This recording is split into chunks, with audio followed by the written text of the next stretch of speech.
ကဲ့မင်္ဂလာပါခုတစ်ခါကျွန်တော်တို့ကွန်ပျူတာကင်တွယ်အသုံးပြုတဲ့သူတွေအနေနဲ့စာစီစာရိုက်ရုံအသုံးချတဲ့ရုံနဲ့တည်းမလုံးတော့သေးပါဘူးကျွန်တော်တို့ကိုကွန်ပျူတာအကြောင်းလေးတွေလည်းကြံပြီးသိထားဖို့လိုပါတယ်ကိုကွန်ပျူတာကိုကင်နေတဲ့ကွန်ပျူတာကဥပမာ CPU ဘယ်လောက်ရှိလဲ generation ဘယ်လောက်ရှိလဲ Windows ဘယ်လောက်ရှိလဲပေါ့နော်အစသဖြင့်ဒါလေးတွေကိုကြံပြီးသိထားဖို့လိုပါတယ်ကိုကကွန်ပျူတာတစ်လုံးဆိုင်မှာသွားဝယ်တော့မယ်ဆိုရင်လည်းဒါကိုယ်တိုင်ဆက်သက်ကြည့်နိုင်တဲ့အနေအထားမျိုးတွေဖြစ်ပါတယ်။ဒါကြောင့်မို့ဒီသင်ခန်းစာလေးကိုကျွန်တော်ထည့်သွင်းပေးထားပါတယ်။အရင်ဆုံးကိုယ့်ရဲ့ဒီကွန်ပျူတာရဲ့ပေါ့နော် generation ဘယ်လိုကြည့်မလဲ။ဒီမှာဒီတောင်းမှာရှိပါတယ်။ start ပေါ့နော်ဒီ start menu လေးရှိပါတယ် window လို့ရေးပါ။ Okay သူ့ကို right click လိုက်ပါ right click လိုက်ရင် test manager ဆိုတာတွေ့ပါမယ်ဒီမှာ test manager ပါ။ Okay test manager ကိုကျွန်တော်ဆက်ပြီးတော့ click လိုက်ပါမယ်။ဒါရဲ့အခါဆိုရင်ဒါ process ပေါ့နော်ဒါတွေကတော့ဒီလက်ရှိဒီမှာကွန်ပျူတာမှာကျွန်တော်ကွန်ပျူတာမှာဒါ run နေတဲ့အနေအထားတွေဖြစ်ပါတယ်ဒီတွေ့ရအောင်။ Okay သူ့ကိုတကယ်လို့မသုံးချင်တော့ဘူးဆိုရင်ဥပမာ Google Chrome ကိုမသုံးချင်ဘူးဆိုရင် right click ပါ right click ပြီးတော့ add text ဆိုတာလေးနှိပ်လိုက်ပါ။သူ့ရဲ့လုပ်ဆောင်ချက်တွေကိုကျွန်တော်တို့ရပ်လိုက်တာဖြစ်ပါတယ်နော်။ဒီမှာ performance အနေအထားပေါ့နော်ကြည့်လိုက်မယ်ဒါ CPU မှာရဲ့ performance အနေအထားလေးပါဒီကတော့ဒီဘက်မှာကျွန်တော်တို့ဒီညာဘက်မှာဒီမှာကွန်ပျူတာရဲ့ဟောတော့ဒီဟာဆိုကျွန်တော် i5 လေးပါပဲဒါကတော့ဒါ Intel Core i5 လေးဖြစ်တဲ့ CPU ပေါ့နော်Intel ဘယ်လောက်လဲဆိုတဲ့အနေအထားပါဒါဆိုရင်ကွန်ပျူတာတွေထဲမှာလည်းဒီမှာကိုယ့်ရဲ့ generation ကိုကြည့်မှာပေါ့နော် generation ကြည့်မယ် process ကိုကြည့်မယ် performance အနေအထားကိုကြည့်ပါမယ်နောက်တစ်ခါ Windows ဘယ်လောက်လဲသိချင်ရင် this PC တချို့ကွန်ပျူတာတွေမှာကြာတော့ my ကွန်ပျူတာပေါ့နော်သူ့ပေါ် right click ပါပြီးတော့ property ကိုသွားပါသွားပြီးတွေ့ပါပြီဒီမှာ processor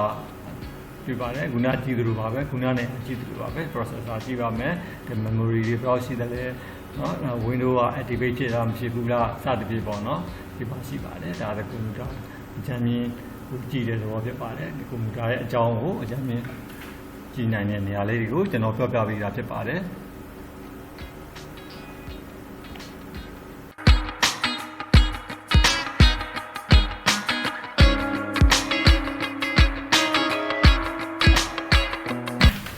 ခုတစ်ခါကျွန်တော်တို့ icon လေးတွေ folder လေးတွေကိုကျွန်တော် management လုပ်ကြည့်အောင်ပါသူတစ်ဖြစ်တော့ဒီ icon style လေးတွေပြောင်းမယ် icon ပုံစံလေးတွေပြောင်းမယ် folder ပုံစံလေးတွေပြောင်းမယ်ပေါ့နော်ဒါကိုကျွန်တော်တို့စမ်းကြည့်အောင်ပါကျွန်တော်အရင်ဆုံးဒီ folder schema ချက်ဆိုတဲ့ဒီ folder ပေါ့နော်ဒီ folder လေးကို design ပြောင်းကြည့်အောင်ပါတခြားသူတွေအလွယ်တကူသတိမထားမိအောင်သဘောပဲဖြစ်ပါတယ်ကဲဒါကိုကျွန်တော်တို့အရင်ဆုံးသူ့ကို right click ပါ right click ပြီးတော့ properties ကိုသွားပါ property ကိုသွားလိုက်ပါမယ်ဒီမှာတော့ handle သူဖြောက်ထားလို့ရပါတယ်ဒါလေးကိုဖြောက်ထားပြီးပြီးတော့ရပါတယ်အမှန်ရှိကလေးပေးထားပါသူ security ကိုသွားကြည့်အောင်ပါ security မှာလည်းဟိုပြီးကျင်တဲ့အနေအထားလေးတွေကိုပြီးလို့ရပါတယ် custom mic ကိုသွားပါဒီမှာ folder ကိုဆိုရင် custom mic ပါ custom mic သွားပြီးတဲ့အခါဒီမှာ change icon ဆိုတာရှိပါတယ် change icon ကိုသူ icon design ကိုပြောင်းမှာဖြစ်ပါတယ်နှိပ်လိုက်တာနဲ့ group လေးတွေ့ရပါမယ်အဲဒီမှာကျွန်တော်တို့တခြား icon လေးပြောင်းထားကြည့်အောင်ရွေးပြီးတော့ okay ပေးလိုက်မယ်ပြီးရင် apply okay ပေးလိုက်ပါခုန schema ချက်ဆိုတာက folder ပြောင်းသွားပါပြီ folder design လေးပြောင်းသွားပါပြီအမည်ကိုလည်း rename ပေးထားလို့ရပါတယ်ကိုစင်ပြေမဲ့ဟာလေးပေးထားပါဦးเนาะကိုဒီကိုကလည်းမှတ်နိုင်မဲ့အားမျိုးလေးဖြစ်ပါတယ်ဒါဆိုတခြားသူကဒီ folder မှမသိတော့ဘူးသူက icon ပုံစံလေးဖြစ်သွားတာပေါ့เนาะခုဒီက icon style လေးကိုလည်းပြောင်းကြည့်အောင်ပါဒီ YouTube ပေါ့เนาะ shortcut လေးကိုတခြားသူတွေကလွယ်တကူသတိမထားမိအောင်မသုံးပြအောင်ဆိုရင်ကျွန်တော် YouTube icon မထားဘဲနဲ့တခြား icon design လေးထားကြည့်အောင်ပါဒီဆုံးကျွန်တော်တို့က rename လေးပေးထားလိုက်ပါမယ် AK ဆိုပြီးတော့ rename ပေါ့เนาะတခြားကိုမှတ်မိတဲ့အနေလေးတခုပေးထားမယ် properties ကိုပဲသွားပါမယ်